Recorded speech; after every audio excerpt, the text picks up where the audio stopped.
There's a little-known part of Hollywood that most people are not aware of, known as the Audience Test Preview. The recently released book, Audienceology, reveals this for the first time. Our podcast series, Don't Kill the Messenger, brings this book to life, taking a peek behind the curtain. And now, join author and entertainment research expert, Kevin Goetz. As many of you know, I consider myself an audience advocate. I think there's absolute wisdom in crowds, and my company, Screen Engine, brings moviegoers into the room where it happens, so to speak, which is borrowing from Hamilton, the musical. We give audience members a seat at the table through their feedback at audience test screenings.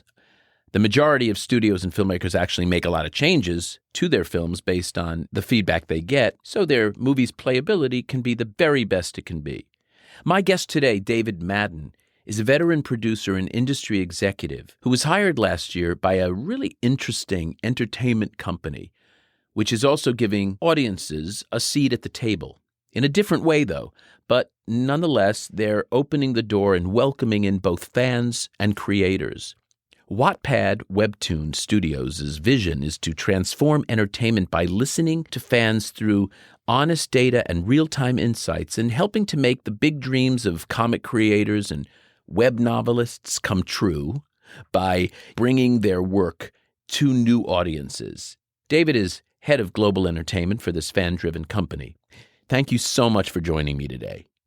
I'm very happy to be here, Kevin. So let's start at the beginning. Okay. Chicago. A young David Madden is dreaming of being in the entertainment business? I only lived in Chicago till I was 7, and then I lived in Detroit till I was 12. We moved here. My father was a director in the business. He never cracked the elite level of directing, but we moved from the Midwest to Los Angeles because he really wanted to break into the feature film business. And he directed half a dozen features and a bunch of TV episodes. Had he done that back in the Midwest? Or? In the Midwest, he was working in industrial films. He was making a lot of films for car companies and promotional films. So, as I said, he came out here. We moved here in 1967. He worked a fair bit for about a decade, and then actually in the last part of his career went back to industrial films. He was kind of a big fish in that world, never was more than a little fish in the Hollywood world, and so ended his career back being a big fish. But you absorbed a lot of that. I'm sure you were on set with him, et cetera. I was on the set with him. I moved chairs around, got people coffee. As a kid, one of my first memories is he was doing a biker film back when they did Hell's Angels movies, and I would bring coffee and whatever to the bikers. But I had a little bit of the bug. But when I was in school...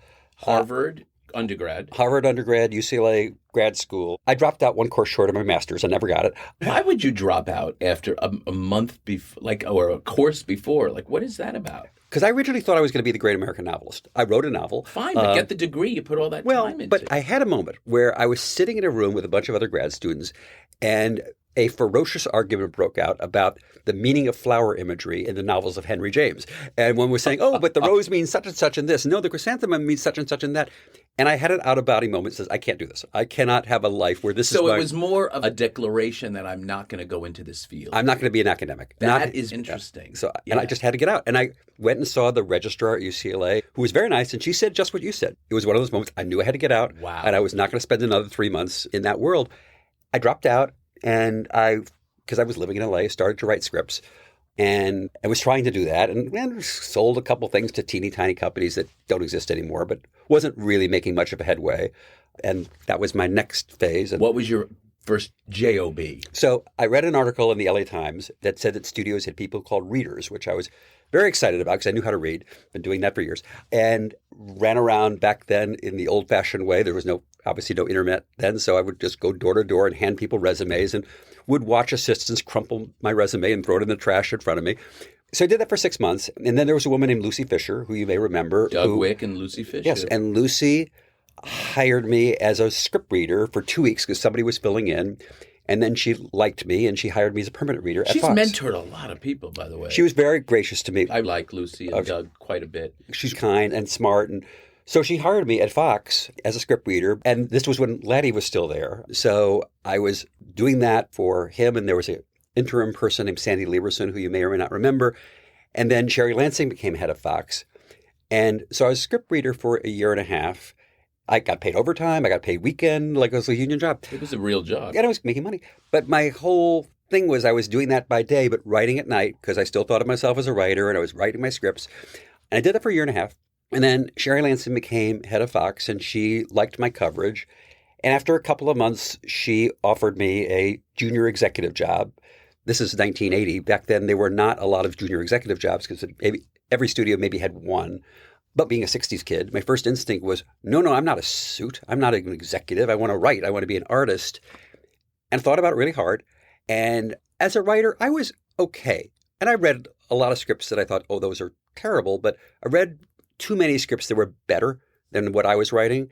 And I also got fascinated by watching how movies got developed and why certain movies were chosen and how they got shepherded. So as I talked myself through the offer Sherry made me, I took it and I put my writing life over in the back burner where it has stayed for the rest of my career and joined Fox as I was called a story editor back then. You know, it's so interesting to me is that I'm fascinated by this notion of the things that inform us. Mm-hmm.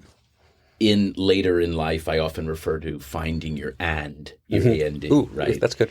And you are clearly building these blocks that were going to speak to the much more important jobs that you had later in your life and made you so successful as a producer and then as an executive. You're kind of say that, Kevin. I figure I was a classic person in my 20s trying to figure out what I was going to do. There's nothing about you that's ordinary. I've always sensed a great intelligence and a real sense of taste. And now that I hear your background, also it makes total sense of why you're so good with and why you have such a list of prestigious projects. Because you understand script. You understand the structure of script. And that's a very important element I find in successful executives. Hey, thank you for saying that's very generous. But one thing I did learn early when I first started doing script coverage, and my first instinct was I would just write nasty comments and I would amuse myself by being flippant and piece of snarky. Shit, snarky. And my boss at the time called me on the carpet and said, that's not helpful. That's not really what the job is. The job is not to show off how witty you are with trashing things. Who said that to you? A woman named Lucy Spitz, who you would know. I kind of really respect that. It was such an important note. And she said to me, pretend you're in the room with a writer and you're talking to them and you're trying to make the script better. What can you say that's constructive? What can you say that's a building block? And that was very eye-opening. And it made me also think of scripts as things that were not fixed in stone, which were either to be accepted or rejected, but were things that were malleable. So I could say, oh, I loved it up to here, but then I lost it there. Or when this character died, I went out of the script. What a revelation. And I want to share something with you. It's the same with me in research. Of course it is. So I've had to, over the years, fight the instinct to want to editorialize the data. But you can't do that. You have to find a very entertaining way of saying dull stuff often. Or you have to find a way to, even more importantly, make it digestible.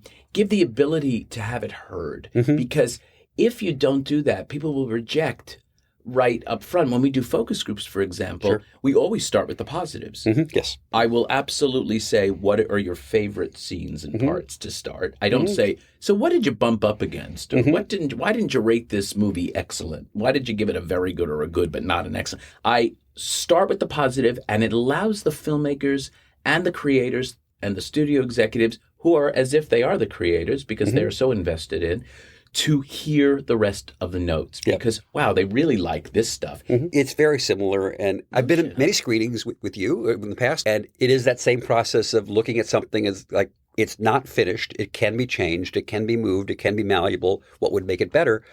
Obviously, it's infinitely easier to do that with a script than it is with a shot film, but it is the same instinct. It's the most important skill that somebody, I think, in any version of my job, whether they call themselves a producer or an executive or whatever they do, is to look at something, whether it's a script, whether you're hearing a verbal pitch, whether it's a film, and just to have a point of view about what could make it work in its best possible form. Well, and what you said is it's sort of a living being in a way because it's never static.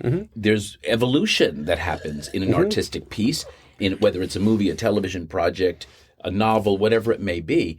It is what you're reading at that moment in time. And so you are often asked to give your point of view or where to go from here. And when that happens, you can do it in a very candid but kind way, but also know that, as you said, it's not stuck in stone.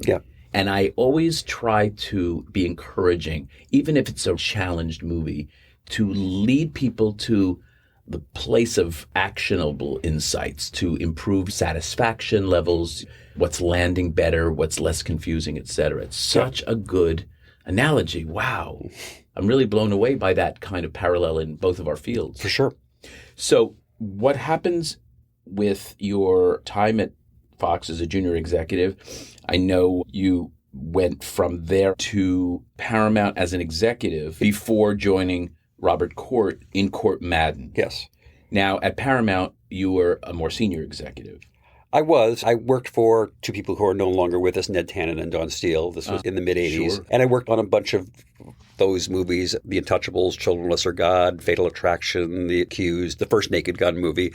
You were with me during all those Fatal Attraction. I was. I mean, so many people talk about that as one of the seminal research examples, I guess, of success, using data and using research and audience reaction. Yep. We won't get into the story now, as many have heard it. Yep. And it's in my book, Audienceology, I by remember. the way, that time was a real turning point in my own career of learning what the power of what we did could actually manifest.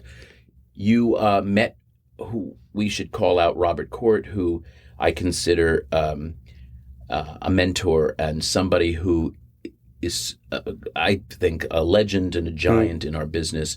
He came from marketing and then started a very successful run as a producer. Movie after movie, he just got made one after the other. For sure. How did you meet him and how did you align with him?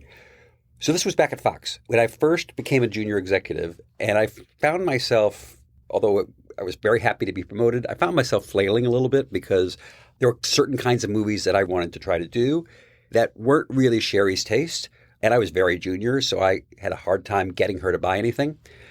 When Sherry came over in 1980, Sherry was running production, Robert was running marketing. About a year into him running marketing, he wanted to get into the production side and got Sherry's blessing and their boss's blessing, a guy named Alan Hirschfield, to move over. So Robert became, I believe, an executive vice president of production. I was still a junior story editor. But he came in at this very high level, not having really read scripts before, except the scripts of things that were actually getting made, not having sat with writers, not having been exposed to that side of the business, not really being a writer type of person. But he had a lot of influence with Sherry, and he could get her to buy things. So we got introduced, although he was far senior to me on the hierarchy of Fox, we actually had a very kind of mutually beneficial relationship. He taught me a lot about the business of the business, certainly about how to make movies marketable and how to have a big picture perspective on movies. And I will presumptuously say I taught him a little bit of how to work with writers and how to give writers notes. So we collaborated in a lot of movies. He is the senior person. I is the junior person. We did Romancing the Stone together. We did a variety of other movies we worked on together. Then when I went to Paramount, he stayed at Fox. And then Ted Field recruited him to come to Interscope. So he was at Interscope for 3 years before I got there. And when I left Paramount, Robert very kindly asked me to join him at Interscope. He was right in the throes of finishing 3 Men and a Baby when I got there. Oh, yeah, that little movie. The little movie. That was a tremendous hit. It was the biggest movie of 1987. And later I got to work with him on the sequel to it, which was not as successful. We did a movie called Cocktail, which was heavily influenced by research, if you want to talk about that. Oh, he told that story in the book, which is the... Oh, that's right. Of course he does. And I have to confess, it's one of my 3 favorite stories in the entire book. It's a great story. It is a great story. Yeah. And during a writer's strike. I've mentioned it many times just in the course of going through that. So I was with him at Interscope from 87 to 95. And towards the last part of that run, Interscope was bought by a company called Polygram, doesn't quite exist anymore, which was one of those acquisitions that at first seemed good and then seemed not so good. So the company kind of split apart. And Robert and I left and formed a company together, which we wittily named the Court Madden Company, and made a deal with Sherry, Things Circle Around, at Paramount. And so we had a producing deal together for the next 4 years or so and worked on Runaway Bride and some other movies during that period. And then around 2000, we were making a movie called Save the Last Dance, and I spent about 6 months in Chicago making that movie. And during the course of it, the studio, in their infinite wisdom, decided that they were not interested in making a new deal with us. So let's go back to Save the Last Dance. Okay. So, and this might inform why they didn't want to at the time until it opened. And I'm sure they had a change of heart. It might have been too late by then. Yes. Save the Last Dance, if I recall, was a movie that was terrific, but no one wanted to see it on paper, meaning the recruit ratio. And I explained that in a previous show. A recruit ratio is how many invitations does it take to get one body in the theater. Yep. In the case of Save the Last Dance, it was a 26-to-1 ratio. I mean, you couldn't pay people to see the movie. And if you remember, we did screening after screening on the Paramount lot primarily. And then to make matters worse, there was another movie, I believe at Sony, called Center Stage. Center Stage was a ballet movie. Now, I will tell you that I couldn't get enough. I love that movie. But no one else did, or very few did, and it did not work. Right. And everyone thought Save the Last Dance was doomed as another dance movie. Little did they know that you created an interracial romance. You had a diverse cast. There was a tremendous authenticity to the movie. And the movie took off and was a big hit. And now I'll let you finish the story of, from that point, they didn't want to renew your deal. I imagine they didn't renew it before the movie came out. No, you're exactly right. We were about halfway through shooting, and we were shooting dead of winter in Chicago. If you've been there, blasting wake off Lake Michigan, really cold. I was out doing night exterior shoots, and about halfway through shooting, our executive called and said, we're really not happy with the dailies. We're frustrated with the movie, and we're not going to pick up your deal, which was incredibly encouraging to hear when you're suffering night after night in this cold weather. So that was a blessing in disguise. A blessing in disguise. And the movie made a lot of money for us. And garnered a sequel. And there was an effort which Robert was involved in. I wasn't, a year or two ago, to try to turn it into a television series. Right, I remember Bob telling me about that. Yeah, which didn't happen then, but who knows? Life is long. So when I got back from Chicago, while we were finishing the movie, Robert and I were trying to figure out what to do. We tried to find a deal someplace else. We couldn't. And so we kind of had to go our separate ways because I needed to find something to do. And at that point, as you remember, you were a feature person, you were a TV person. Very different planets. Actors, development executives, et cetera. Absolutely. So there was no... And let's face it, the hierarchy was film. Of course it was. But at least for me and for Robert in a different way, the kinds of movies we were making in the 80s and 90s were starting to disappear. The mid-range movie was starting to disappear. The kind of psychological thrillers, the character comedies, the rom-coms, the studios were getting more and more focused on the big tentpoles or the smaller kind of like horror movies or things that were cheaper that you could get open quickly. But the mid-range, the sort of $40, $50, $60 million movie that would still cost you $80 million to market worldwide was becoming a kind of movie that didn't pencil out anymore. And let's jump forward 20 years. They're non-existent. And they're non-existent now. But that was starting to become nearly clear. non-existent. But it's impossible. Yeah. And so in my snobbery, I did not watch television through 80s and 90s until The Sopranos. And The Sopranos was my gateway drug back into TV. Watching that show, I was kind of staggered by how deep character went and how complicated and how sophisticated and how that storytelling was, which was certainly as good as most, if not as good as any movie that you could watch. And that made me sort of curious about, TV could do that? Well, then what else can TV do? The Sopranos was the gem of that moment, but there were other interesting things that were being done in that medium as well.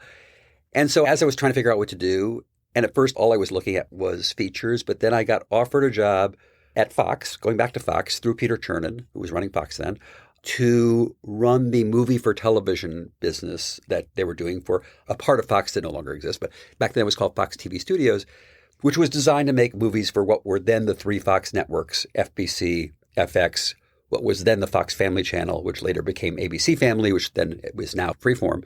And each of those networks was going to make 5 or 6 movies a year, and I was supposed to supply those movies. And I was so ignorant and naive about television that I didn't realize that movies for television, nobody cared about them, but I thought it'd be a way to learn about TV. And so I took this job, and we were making movies for those networks until very quickly Fox Family Channel got sold. FBC said, well, this is a dumb business doing TV movies. We should just do series. And FX was making a trickle of movies, maybe a movie or two a year. So then we started trying to make movies for the other networks, for CBS and NBC and ABC, which we did for a bit until basically all the networks were getting out of the TV movie business, which used to be a gigantic staple of network schedules, but is no longer. And I should have been fired. What year are we in right now? Probably 2002 or 3, something like that. Okay. So I should have been fired. And I kind of went to Peter Chernin and said, you probably should fire me because I'm not able to do the job you hired me to do. But by total luck, accident, fluke, we had gotten a show on FX, the first FX drama called The Shield. And we won the Emmy, year one, for Best Actor, Michael Chiklis. And the show took what was then sort of a joke of a network, FX, and suddenly gave it credibility. So Peter said in the wake of that, well, why don't you just focus on cable series? That seems like it's a thing that's coming. Do that and forget about TV movies. And that sort of led to how that evolved. The next chapter of my career was for the next basically about 10 years working in the cable series business. And you were sort of, at least in the outside perception, kind of a golden boy because you were shepherding a lot of really good projects. Well, we certainly had our share of failure. There were certainly shows that didn't work. Who wants to talk about failures? No, that's true. No, it was an interesting time. We did a show called The Killing, which was one of the big prestige shows for AMC. We did a bunch of shows for the USA Network, Bird Notice, White Collar, Graceland, Queen of the South, which were not as prestigious, but incredibly commercial, incredibly successful. Yeah. We did a show called The Americans that ran 6 years and won the Emmy for Best Drama its final year. And we were on this good run. Then in 2014, I was working for Dana Walden, who was then at Fox, and she and Gary Newman, and they went to oversee the broadcast network, Fox Broadcasting, and asked me to come and become president of programming, overseeing scripted and unscripted everything. So I wasn't really a big broadcast TV watcher, but that was the kind of job you don't turn down. And that was when you stopped returning my calls. Totally joking. Totally I would never. So I was there 3 years, which was fascinating because we had 15 hours of original programming every week because you couldn't repeat anything. So we were doing scripted, unscripted, everything. And it was just this kind of assembly line of move, buy things, make things, order things, give notes, move on to the next thing. What a learning experience, though. Wow. And it was fun. I got there, and we were about to launch a show called Empire, which became the big broadcast show of that moment. Watched every episode. Oh, thank you. Which was like a phenomenon, and then kind of fell apart. But while it was hot, it was so wildly successful. Huge. And with an all African-American or principally African-American cast. Yep. Mm-hmm. And yet it attracted a lot of cross-racial, cultural, ethnic boundaries. It was just a phenomenon. It was an amazing thing to watch. And one of those shows that Brian Grazer was a producer on it. And of course, Lee Daniels was creator. Yep. With Danny Strong and a bunch of other shows. And you mentioned Brooklyn Nine-Nine was fun. And we did a version of Grease live with Tommy Kail, who directed Hamilton, who you mentioned earlier. And we won 5 Emmys for that show. And that was probably, to me, the best of the live musicals. And it was meant for your medium. Yes, absolutely Not necessarily some of the other shows that were Broadway hits, but didn't necessarily work on television. No, truly, Tommy Kail, who's, like I said, directed Hamilton, we will both work in a business where we overuse the word genius. Tommy Kail is a genius. He's just one of those people who sees the world a different way and sees how to stage things. And he worked on it for about a year before we actually put it on for the one night we telecast it. Different stages of prepping it. But he had a mind that saw things that I would never see. So I was there 3 years. And then what I ultimately came to realize was I missed what you were kind enough to call sort of more prestigious shows. I missed the speed of it, the factory of it was so hard to get anything that was genuinely great. I wanted to go back to doing cable shows. I wanted to do shows that would now be thought of as streaming shows. And I got an offer to go to AMC and run programming for their 4 networks, AMC, BBC America, IFC, and Sundance, to run programming for those 4 networks. A guy named Charlie Collier, who I'd worked with on The Killing, offered me that job, and so I went over there.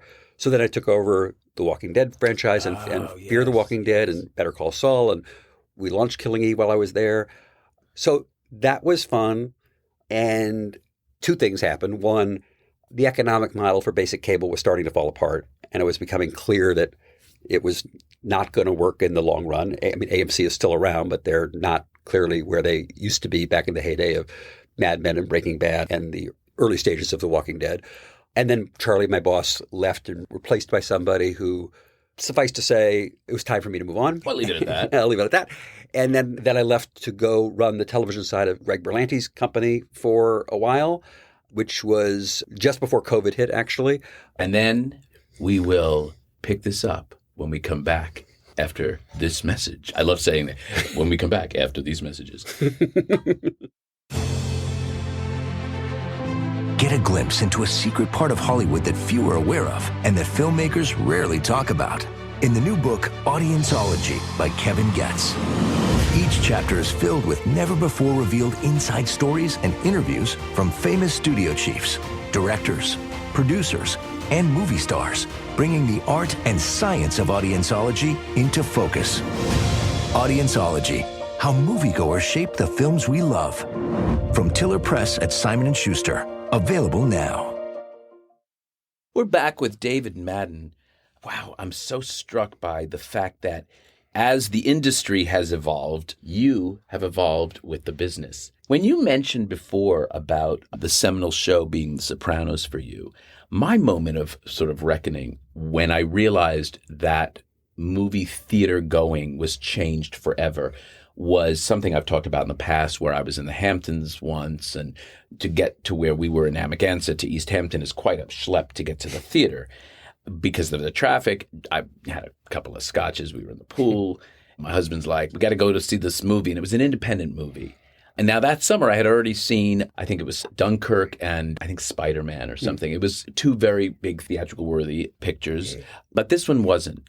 And we had a girlfriend staying with us and she said, I want to watch Handmaid's Tale. And so I said, as I was about to go into the shower to get ready, Neil, can we not go to the theater tonight? I want to stay home and I'm feeling nice and let's just. So we watched Handmaid's Tale and it changed my perspective forever. That was my seminal moment because I realized the depth, the look, the production values, the artistic nature of it blew me away. And that changed my understanding of why people can stay at their home and get a very satisfying experience. And I ended up watching at that time, I believe, 3.5 or 2.5 episodes and then couldn't wait for the next. And I said, aha. It was the aha moment. So you had an aha moment somewhat recently with your latest gig, which is called Wattpad WEBTOON, which I guess is a really innovative approach to democratizing, I guess, IP, giving people, the audience, once again, the opportunity to show their creative stuff to the world. Can you tell us about the company and a little bit about why you made that transition to yet another evolution in our business? Sure. So after I left Berlanti, I actually thought I was just going to set up my own production company, a pod, if you will, and was negotiating with studio to do that. But I was very skittish about it because it has become almost impossible in either television or film, as you know, to sell an original idea. I mean, maybe if you walk in with Aaron Sorkin on the right day, you can, but it's very difficult to do. And all anybody talks is IP. And is there a pre-existing audience? Is there a pre-existing fan base for whatever you're trying to sell? And as I'm thinking about myself trying to do this as an independent producer, I'm thinking, how am I ever going to get any IP? Who's going to give me anything? You know, Marvel is not going to call me up and say, here, go run around town with Spider-Man. So I'm feeling kind of paralyzed as I'm trying to negotiate this deal. And I got a call from a headhunter saying, are you interested in joining Wattpad WEBTOON Studios? And to be honest, I didn't know what that was. But I had a number of meetings with a number of people, and every meeting made me more excited and more fascinated by the company. Here's what I heard about it before you continue. I heard that the movie After was on this thing called Wattpad. Yep. And I'm like, this is a phenomenon. I'm hearing about it through all these different channels. And then I got a call to test the movie. And it was one of the easiest recruits that we had done, which meant, as I said, so many people wanted to see this. It was in the zeitgeist. 100%. That's all I knew about it. After is the most successful title on Wattpad. And has spawned how many iterations? 6 movies have come out so far. They're working on After 7. Well, if that is not an advertisement for the company and what you particularly do with it, correct? Well, yeah. I don't know what is. Well, you're right. So basically, just describe the company a bit. There are 2 platforms, separate platforms, Wattpad and WEBTOON. Wattpad originated about 15 years ago. It has become the leading platform for web digital novels in the world. 90 million subscribers. 55 languages are represented on Wattpad. People upload a chapter at a time. Authors do. So sort of like your experience with Handmaid's Tale that you were describing a minute ago. People will put a chapter up, 2 chapters up a week. And it's up to the people to do it, not you. The authors put it up. Authors also create the cadence? Authors create the cadence. It's recommended they put up a chapter a week or a couple chapters a week. But this is all user-generated content. The authors are putting their material up there. We do not curate it. Is it ad-supported? It is ad-supported, so that's how we make some money. There are other ways we do, but that's a prime way. So anybody can put their story on Wattpad, unless something is obscene or offensive. Who curates it? Nobody curates it. Well, how do they know if it's obscene or offensive? Well, we monitor that. And there's a lot of technology towards making sure something does not, because we're very careful. A lot of our audience is young. We want to make sure that they're protected. That's a very, very important thing. But we actually don't know how many stories are on the platform because people are uploading every day, somewhere in the hundreds of millions. But there's no exact Hundreds count. of millions of stories? Stories. This is around the world. There's 90 million subscribers. So how do you cut through the noise? Exactly the right question to ask. So like, for example, Netflix, like things that have a lot of data, people, when they read a story, they will like it, they will recommend it, or they won't. Every story on there is heavily tagged, and authors are encouraged to tag their stories in the most detailed possible way.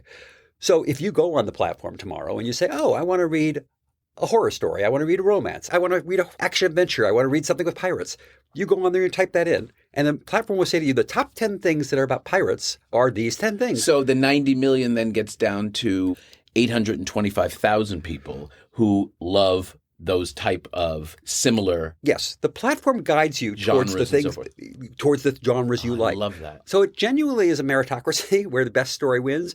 And I'm sure there Well, first it's not. First it's just simply helping curate what you would be interested in. Yes. The next part is the meritocracy. Yes, that's correct? right. And I'm sure there are many, many, many titles on the platform who only somebody's grandmother has read. But there also are many that sort of get word of mouth and they rise to the top of the platform, metaphorically. So we measure by things called reads. Reads does not mean somebody has read something from start to finish. Reads means somebody has gone on a chapter and read a chapter. A full chapter. Or they could have gone on for just a portion of time and dropped off. We do know how many people have finished, so we have a lot of data. But the key thing is how many reads something has. So there are things that have millions of reads, tens of millions of reads, hundreds of millions of reads. And when something reaches a certain threshold number of reads, which tends to be about 100,000, so it clearly has some fan base, some audience, it will then go to what's called a content group, which exists in Toronto, which is the home base of Wattpad. And they'll read that stuff, all that stuff. It's like a whole melange of book scouts. And then anything they think could be remotely a movie, a show, something animated, they send to us in Los Angeles. And our group reads it. And I have a film group, a TV group, an animation group. And then we cherry pick. And you run that group. And I run that group. And then we pick the things that we actually want to try to make. Now, when you say make them, option them to sell them to others, make them yourself? So mostly the first, mostly option them to sell them to others. Anything that's on Wattpad, Webtoon's a little different. I'll get to Webtoon in a second. Everything that's on Wattpad, we haven't paid for it. We don't own it. The writer owns it. So when something reaches our awareness and we say, oh, that could be a thing, we reach out to the author. We make a deal with the author. This must be a hope and a dream of most of the people. Most of our authors are very happy to get this phone call. I was just going to say, that's got to be a great phone call. So, and it usually goes well. And then we usually will try to find a partner, some producing partner, some way of packaging something because, as you well know, it takes a village to sell anything. And let's go back to the buying, though. I can imagine this. It's got to be a bit of a nightmare because when you have neophytes who have never sold IP, a lot of them have heard the stories. And the reason they're stories is because they're Sylvester Stallone held out with Rocky and he's not going to – and, you know, I want full control and I want to direct it. And do you find that you get more of that than you did in your other parts of your career? Do you know what I mean? Yes. Lot more than you'll ever give them. Look, there are certainly deals that don't work. There are certain people who are maybe more ambitious. Delusions of grandeur. A little bit. But I think, honestly, not a higher percentage, I would say, that you would find if you're dealing with a book that was published by Random House or Simon & Schuster. Oh, okay. And you know, anybody who is at first perhaps overly ambitious, we'll reach out to directly. We'll try to have a one-on-one conversation. We'll try to explain to them what the marketplace is. And frankly, we're basically saying to the author, if we can get you $500,000 for your book, we'll pass it through to you. So then we'll try to find a way to package it. Certainly try to find a writer who has a point of view about it, how they want to adapt it, maybe a director, maybe a fellow producer. And then we'll go take it to partners. Now, we actually did finance our first film end of last year called Boot Camp, which Screen Engine was kind enough to do a research screening for us, which was a small movie, $5 million movie, but charming, based on a Wattpad story with 28 million reads called Boot Camp, which was basically a young romantic comedy, young girl. Why did you decide to finance that one as opposed to selling it? Could you not sell it? An experiment to see if it would work. That's what I want to know. Yeah. Look, Wattpad is, and you'll respect this, an incredibly powerful marketing engine. When there's a title that means something. I'll say. Yeah. We had a movie that we did. We didn't really produce it, but our names were on it. We were loosely involved, called Perfect Addiction, based on a Wattpad story. Nobody in it that you would recognize. Again, it's sort of a young romantic drama in that case, in the vein of After, very much in that vein. We sold it to Amazon for every place but the U.S. When they released the movie in March, nobody in it, I'm sure you've never heard of the title. When it went out, it was number 1 in 37 countries and no less than number 3 anywhere in the world. Why? Because of Wattpad.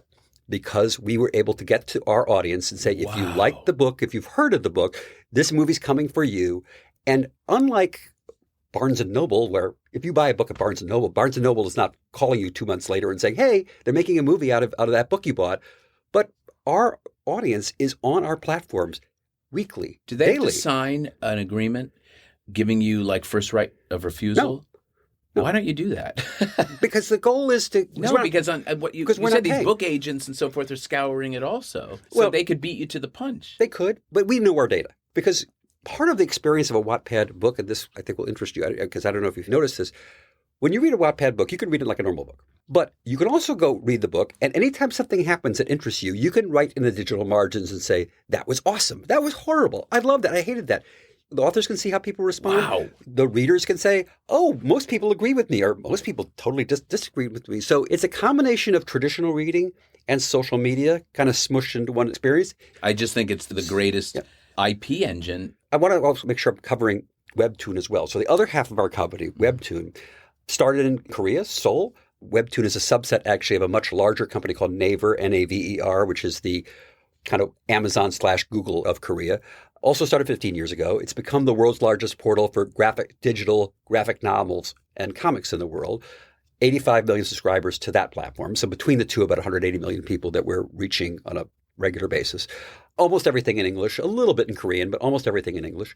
All sorts of different titles, genres, etc. So, for example, there is a show on Netflix called Heartstopper, which is kind of a brilliant queer love story set in a British boarding school that started on WEBTOON. There's a whole bunch of animated titles on Netflix, from Sweet Home, All of Us Are Dead, Hellbound, that started as WEBTOONs.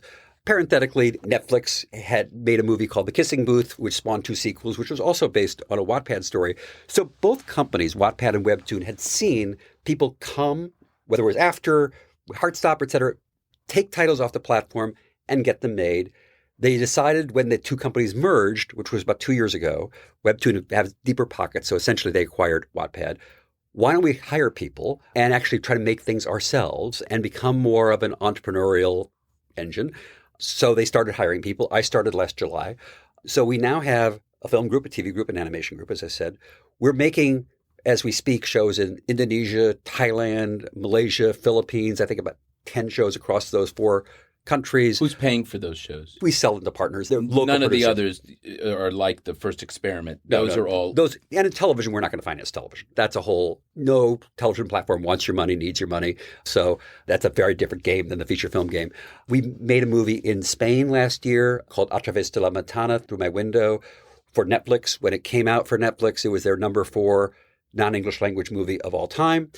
There's a sequel to that movie coming out June 23rd. I don't know if we're before or after that when people are listening to this podcast. That will have happened already. and a following sequel, a threequel, I guess, whatever you call that, will be out in the fall. So we're developing things in Spain, France, Germany, Italy, Mexico, Brazil. So I have a person in Jakarta. I have a person in Manila. I have a person in Madrid. I have a person in Paris. So we have this whole international business based on the power of WEBTOON and Wattpad to reach those audiences everywhere in the world. Are you not inundated with the studios and the streamers calling you constantly for material? I mean, you are the premier resource. I can only imagine. Inundated is a big word, but there's a lot of interest. You have hundreds of millions of stories. I bet your biggest challenge is having to curate and find the needle in the haystack because there's a lot of bad stuff out there. There's a lot. Let's do a shout out to our writers who are on strike right now to say you can appreciate the professional writer because you see how many people struggle and how many sort of everyone has an idea and 99% of them are probably not very good. That is true. And you're exactly right. But the successful ones get the attention. So, for example, there's a title on WEBTOON called Tower of God, which has won all sorts of Eisner Awards, which are the big comic book awards, and been on the New York Times lists for genre stuff and graphic novels. It has 6.4 billion reads, and we are in the middle of trying to package that particular property in a really interesting way. Once you have 6.4 billion views, do you have a marketing department that then sort of leverages that so that you even increase or certainly keep them activated? Well, one thing we do with our most successful titles is we actually do publish them in bookstores. So also beyond what's on the online platforms, we have an actual publishing business. So you can go to Barnes & Noble, you can go to all those places and find the most successful books. So for authors whose desires and sales warrant a physical hardcover, softcover, whatever, we give them that experience. Who started this? Who started the company? Yeah. Well, again, two separate companies. Wattpad was started by a guy named Alan Lau, who is no longer involved in the company. WEBTOON sort of evolved in a complicated way. The chairman of our company, who's been with it since the beginning, is a guy named Jung-Gu Kim. It is, again, a company that is based in Seoul, but it's a big, giant company. We have a big chunk of people in LA, people all over the world. So it's a very ambitious company. And, the real goal is to make these Wattpad and WEBTOON meaningful brands. It is an extraordinary model, and they are lucky to have David Madden, let me tell you. Mm. I'm not. It's absolutely the truth. This has been a fascinating interview, and I'm very grateful that you came in and spoke to me today. Well, Kevin, you're always fun to talk to. We've known each other a long time. You're a friend, and I appreciate the invitation. To our listeners, I hope you enjoyed our interview. I encourage you to check out the Wattpad and WEBTOON websites, as well as David's other films and shows we discussed today. For other stories like this one, please check out my book, Audienceology, at Amazon or through my website at kevingetz360.com. You can also follow me on my social media at kevingetz360. Next time on Don't Kill the Messenger, I'll welcome legendary studio executive, film producer, and entertainment journalist Peter Bart. Until then, I'm Kevin Getz, and to you, our listeners, I appreciate you being part of the movie-making process. Your opinions matter.